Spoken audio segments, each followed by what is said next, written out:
हाय friends, मैं Meena Pandey. Welcome back to my channel serve with love. आज मैं मूंग दाल के पकौड़े बनाने जा रही हूँ। तो मूंग दाल के पकौड़े थोड़ा और हेल्दी बनाने के लिए मैंने स्प्राउट मूंग लिया है।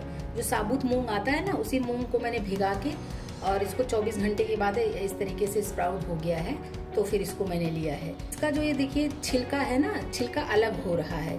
तो मैंने तो मूंग स्प्राउट करके लिया है। आप चाहिए तो जो मूंग दाल आता है छिलके वाला ना, आप वो भी ले सकते हो। स्प्राउट करके बनाएंगे तो ज़्यादा हेल्दी बनेगा। 1.5 कप मैंने ये स्प्राउट मूंग लिया है और 1/2 कप मैंने ये पीली वाली दाल लिया है। स्प्राउट मूंग दाल को मैंने ये देखिए डाल लिया मिक्सी जार में। अभी इधर मैंने 2-3 ये हरी मिर्ची काट के ले लिया है और थोड़ा सा ये अदरक लिया है। मिर्ची अदरक आप अपने अकॉर्डिंग कर सकते हो। इसको भी इसी में डाल देती हूँ। तो बस इसको मैं ग्राइंड कर लेती। तो ये देखिए मूंग दाल हमारा ये पीस के तैयार हो गया। जो स्प्राउट था ना, उसको मैंने पीस लिया और इसमें पानी बिल्कुल भी नहीं डाला है, क्योंकि मूंग सॉफ्ट होता है, बहुत जल्दी पिस जाता है। तो जो इसमें स्प्राउट होने की वजह से जो भी नमी था ना, उसकी वजह से ये हमारा पिस गया है। और देखिए उसका छिलका नहीं हटाया है ना, इसलिए ये ग्रीन ग्रीन दिख रहा होगा आपको। मूंग दाल का छिलका बहुत हेल्दी होता है, इसलिए मूंग दाल का छिलका समेत ही पीसा है मैंने। और भी जो ये दाल है ना, इसको पीसूंगी नहीं, इसको मैं इसी में डालूंगी। अभी इसको मैं ऐसे ढक देती हूँ। और कुछ मैंने ये खड़े मसाले ले लिए हैं। जैसे ये 3 मैंने लाल मिर्ची लिया है और 1/2 टीस्पून सौंफ लिया है, 1/2 टीस्पून साबुत धनिया लिया है, 15-20 मैंने काली मिर्च लिया है। इसको मैं फ्राइंग पैन में डाल के थोड़ा सेक लेती हूँ, क्योंकि नमी होने की वजह से ये देखिए ऐसे सॉफ्ट रहता है। तो ये थोड़ा करारे हो जाएगा, फिर इसको मैं मिक्सी जार में डाल के ग्राइंड कर लूँगी, तो हमें एक दरदरा सा मिल जाएगा पाउडर। खड़े मसाले मैंने इसको जो है रोस्ट करके हल्का सा रोस्ट किया, उसका मतलब नमी निकल गया, फिर इसको मैंने ग्राइंड कर लिया है। मैंने 1/2 टीस्पून अजवाइन लिया है, इसको ऐसे हाथों से रब करके इसको इसी में डाल देती हूँ।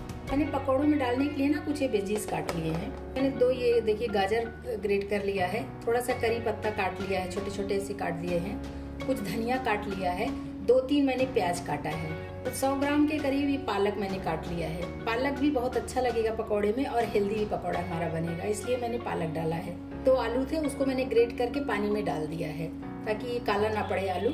सबको ही पता होगा कि आलू अगर ग्रेट करके हम छोड़ देना तो काला पड़ जाता है, तो इसलिए मैंने पानी में डाल रखा है।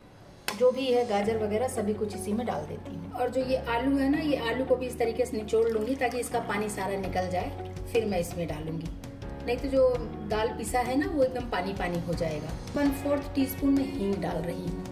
हींग पेट के लिए भी अच्छा होता है और पकौड़े में हींग अच्छा लगता है। और जो मसाले ये ग्राइंड कर लिए हैं ना, इसको भी डाल देती हूँ। मसाले इस तरीके से ग्राइंड करके डालेंगे ना, तो पकौड़े का टेस्ट बहुत अच्छा होगा। 1/2 टीस्पून इसी में हल्दी पाउडर डाल रही हूँ, 1/2 टीस्पून काश्मीरी लाल मिर्च पाउडर डाल रही हूँ, इससे भी टेस्ट बहुत अच्छा आएगा। 1/2 टीस्पून अमचूर पाउडर डाल रही हूँ। अगर आपके पास अमचूर पाउडर नहीं है तो आप इसमें 1/2 नींबू भी निचोड़ सकते हैं।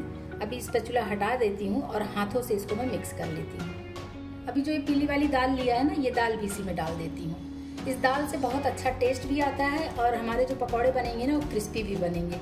और देखने में वो दाल दाल दिखता रहता है ना, तो देखने में भी बहुत अच्छा लगता है। तो बस अभी इन सबको मैं ऐसे मिक्स कर लेती हूँ।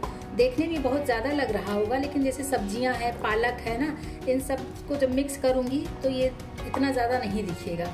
और ज़्यादा जानबूझ के बना रही हूँ, क्योंकि ये जो पकौड़े बच जाते हैं ना, तो उन पकौड़ों की सब्जी बना के खाइए, सब्जी भी बहुत टेस्टी बनती है। तो पकौड़े बचे रहेंगे तो उनकी मैं बाद में सब्जी बना लूँगी। ये देखिए मेरा बिल्कुल परफेक्ट है, लेकिन फिर भी अगर आपको लगता है कि बैटर गीला हो गया है, तो आप इसी में थोड़ा सा चावल का आटा भी डाल सकते हो। तो चावल का आटे से भी क्रिस्पी भी बनेगा, और जो आपका वो थोड़ा सा पतला हो जाता है घोल ना, तो वो आपका गाढ़ा हो जाएगा। और चावल का आटा बहुत ज़्यादा नहीं डाल देना है, नहीं तो क्या होगा कि वो हार्ड सा हो जाएगा, तो खाने में अच्छा नहीं लगेगा। तो ये देखिए इस तरीके से चाहे ऐसे गोल गोल बना लीजिए, या फिर थोड़ा सा जैसे सिलेंडर आकार होता है ना, उस टाइप से सिलेंडर आकार कर दे दीजिए। ये देखिए कुछ इस तरीके से, जैसे आपकी मर्जी हो वैसे आप पकौड़े इसको फ्राई कर लीजिए। यकीन मानिए बहुत ही टेस्टी और बहुत हेल्दी बनता है। पकौड़ों के साथ चटनी मैं बना लेती हूँ। पकौड़े के साथ सॉस तो खा सकते हैं, लेकिन चटनी भी अच्छी लगती है ना।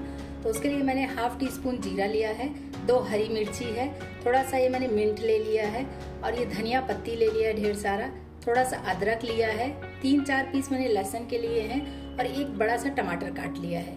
टेस्ट के अकॉर्डिंग नमक डाल के इसकी मैं चटनी बना लेती हूँ। तो मैं ये लोहे की कढ़ाई में बना रही हूँ, आप जिस मर्जी कढ़ाई में बनाइए।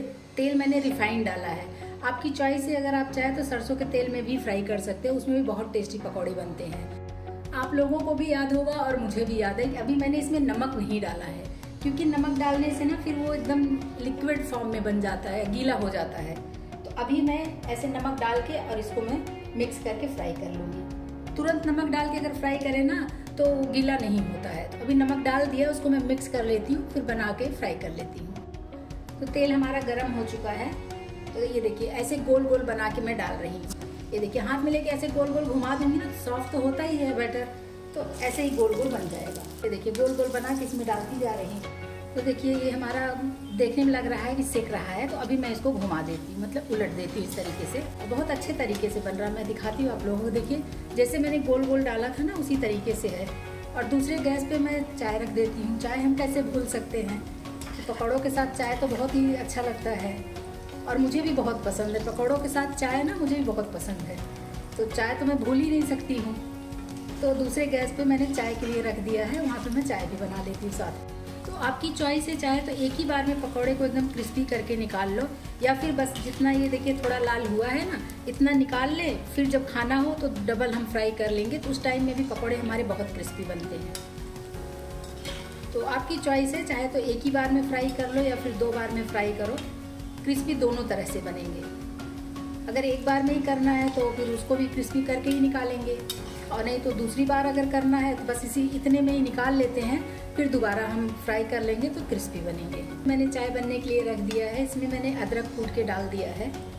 तो अभी मैं इसमें चाय पत्ती और चीनी डाल देती हूँ। पकौड़े वाले गैस को मैं कम कर देती हूँ, और देखिए देखने में कितना प्यारा कलर आ गया है, एकदम गोल्डन क्रिस्पी टाइप का हो गया है। अभी मैं इसको निकाल लेती हूँ। अब इसको दोबारा सेकने की ज़रूरत नहीं है। ये देखिए मेरे पकौड़े जो है एकदम क्रिस्पी बन के तैयार हुए हैं। तो इसी तरीके से जितने भी पकौड़े बनाने हैं मैं बना लूँगी। ये पकौड़े का मैंने दूसरा बैच डाल दिया है, और उधर देखिए चाय मेरी उबल चुकी है, तो इसमें अब मैं दूध डाल देती हूँ। ये चाय हमारी बन गई है, चाय भी मैं छान लेती हूँ। ये मैंने मूंग दाल के पकौड़े बना के तैयार किए हैं, बहुत ही हेल्दी बन के तैयार हुआ, क्योंकि स्प्राउट से बनाया है ना। और साथ में मैंने ये टमाटर की चटनी भी बना ली है मिंट डाल के। और पकौड़ों के साथ चाय ना हो ऐसा तो हो ही नहीं सकता है, तो मैंने ये चाय भी बना लिया है साथ में। तो इस तरीके से आप लोग भी बनाइए। अगर आपको मेरी वीडियो पसंद आती है तो लाइक शेयर एंड सब्सक्राइब करिएगा। लास्ट तक मेरी वीडियो देखने के लिए थैंक यू।